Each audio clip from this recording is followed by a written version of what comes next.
Hello दोस्तों, कैसे हो आप लोग। आई होप बिल्कुल अच्छे होंगे। दरवाजे की बेल बजी, घर के अंदर मुरली की धुन तैर गई। आ गई महारानी जी, आज क्लास लेती हूँ इसकी।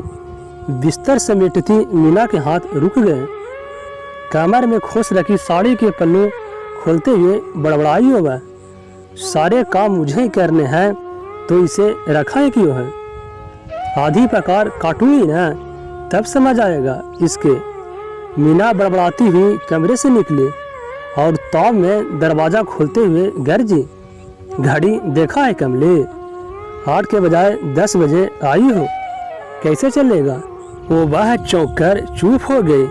कमली साड़ी के पल्लू से मुंह ढाके सर झुकाए चुपचाप एक किनारे से निकलकर रसोई की ओर बढ़ गई।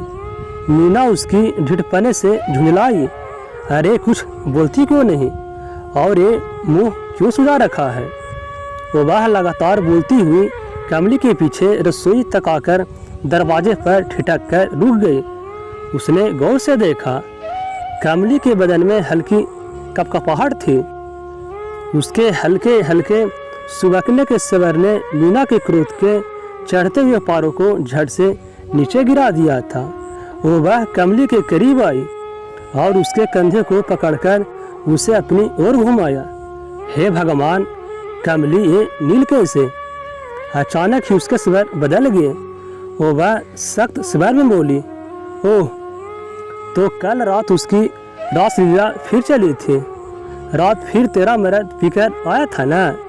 उसने सख्त नजरों से कमली को घूरा। कमली ने चुपचाप से सर झुका लिया। छोड़ो इसे।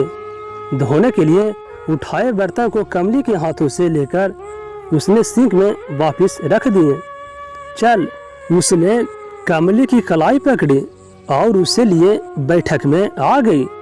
बैठ यहाँ, उसने आदेशात्मक लहजे में कहा और उसकी चोट पर मलहम लगाने लगी। सहती ही क्यों है, इतना कमाती तू है, घर तू चलाती है और मार भी तू ही खाती है। बाहरे पतिव्रता स्त्री, उसने सख्ती से कहा। नहीं दीदी, कमली ने गर्दन न में हिलाते हुए आहिस्ते से कहा, कल पानी गिरा था ना आंगन में, काई जमी थी, जल्दी जल्दी में फिसल गई। चुप कर। मीना ने सख्ती से कमली की बात काट दी। वो वह गर्जी, मुझे मत पढ़ा। गिरने से आंखों के नीचे नील पड़ती है और ये बाहों में बीड़ी के जलने का निशान पड़ जाता है ना। मीना ने कमली की बाह से साड़ी का पल्लू खींचकर नीचे गिरा दिया, जिससे कमली ने कब से अपनी बाह ढकी हुई थी। वो बाह सपका सी गई। बहाने बनाकर बचाती रह उस राक्षस को। खैर, बदन तेरा है, चाहे जिससे और जैसे तुलवा। मुझे किया, अब ऐसी हाल में तुझसे काम तो नहीं लूंगी ना। घर जा, आराम कर, अच्छा लगे तो कल आना। मीना ने कुछ खींचते हुए कहा और मलहम की ट्यूब गुस्से से एक और पटक दी। भूखी है ना, सुबह से कुछ खाया नहीं ना। मीना ने सख्त स्वर में पूछा। कमली ने हल्के से इनकार में अपनी गर्दन हिला दी। हम पता था।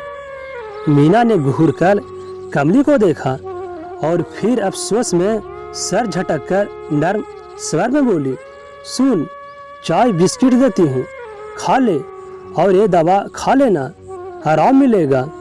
उसने एक दर्द निवारक गोली उसकी ओर बढ़ा दी और सोफे से उठ खड़ी हुई।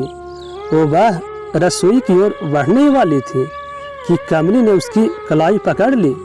दीदी, रहने दीजिए। मीना ने सवालिया नजरों से उसे देखा। आज मेरा करवा चौथ का व्रत है, कमली ने आहिस्ते से कहा और धीरे से उठकर बचा हुआ काम निपटाने रसोई की ओर चल दी। मीना जैसे पाषाण मूर्ति में तब्दील हो गई थी। उसके कानों में कमली की कही आखिरी बात गूंज रही थी, आज मेरा करवा चौथ का व्रत है। एक जन्म में मार खाते पेट नहीं भर रहा इनका, अगले 7 जन्म भी इसी आदमी की मन्नत के लिए व्रत किए जा रहे हैं। बाहरी पतिव्रता स्त्री। मीना ने अपने सर को झटक कर कमली को मस्तक से निकालने का प्रयास किया।